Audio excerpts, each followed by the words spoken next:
Hi everyone, good morning. My name is Jason, and I am a member of NAMI, the National Alliance on Mental Illness. NAMI is the nation's largest grassroots mental health organization dedicated to improving the lives of individuals and families affected by mental illness.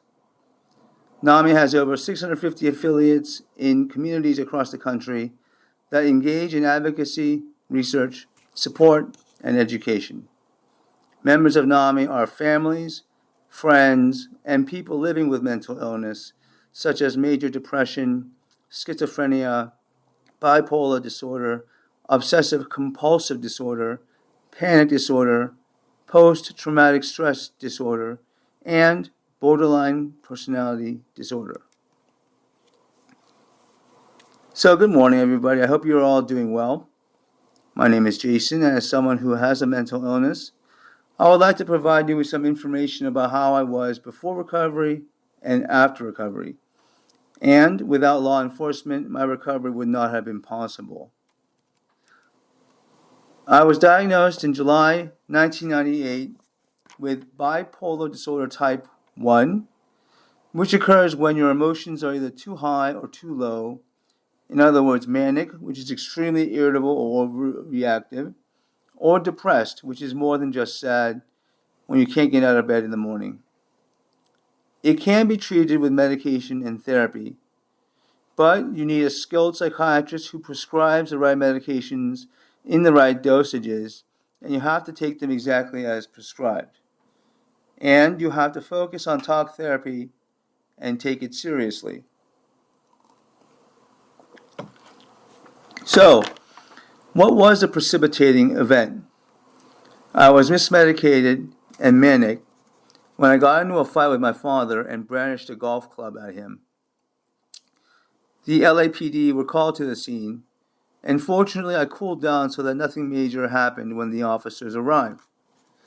I simply told them what had happened, what I had done, and that was it. That was my first experience with mental illness and the law. I was completely out of line. I was detained in the Twin Towers for 100 hours without medication. I decompensated quickly. No Asians in jail, just whites, blacks, and Hispanics. I narrowly avoided a couple of fights.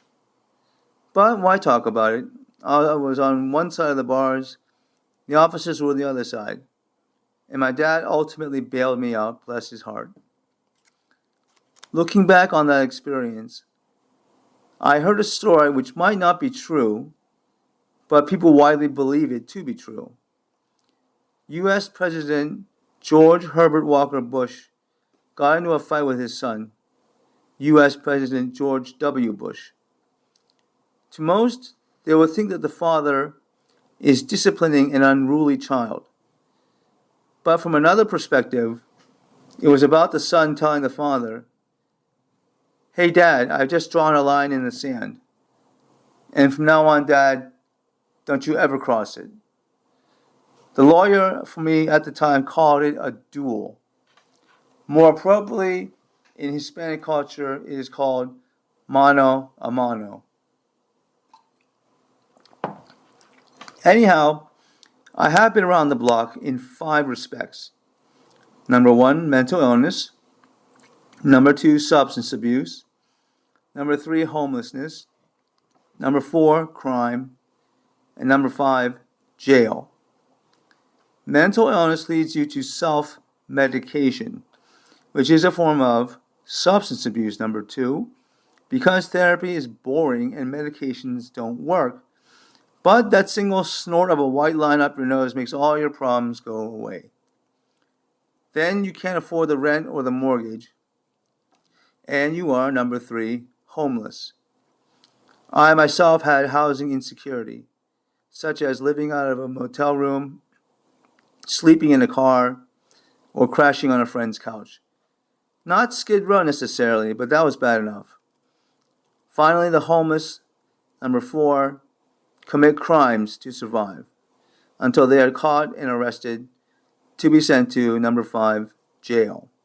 The whole thing is interconnected. Still, I cannot understand why law enforcement officers are sometimes expected to clean up after the homeless. Okay, maybe there's a need to do that, but that's not your job. Your job is to enforce the law, not to be a maid. Maybe waste management should do that. As for me, I felt what it was like being in jail with those who really belonged in there. I remember one of the arresting officers telling me, "Oh, so you're just in here for the experience, huh?" As if to say that I wasn't a hardened criminal, like the felons. Still, I got sent in there for a violent felony, assault with a deadly weapon. I sensed that group of the jail population who were really sick with no hope for reform. Psychopaths and sociopaths, the Jeffrey Dahmers and the Ted Bundys, the murderers and the rapists. If you want to divert some of the jail population, people like me, I guess, to a locked facility to get better, that's fine. But it's also important that certain individuals who are imprisoned should be put in a cell, locked up, and thrown away the key before they wreak havoc to our civil society. You should all deserve a medal for having to deal with the lowest of the lows.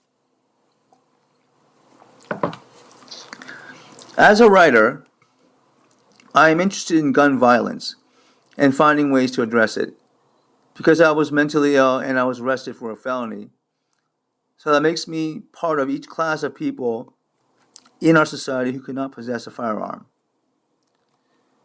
My way of addressing the problem is having a gun buyer pass a psychological test before buying anything.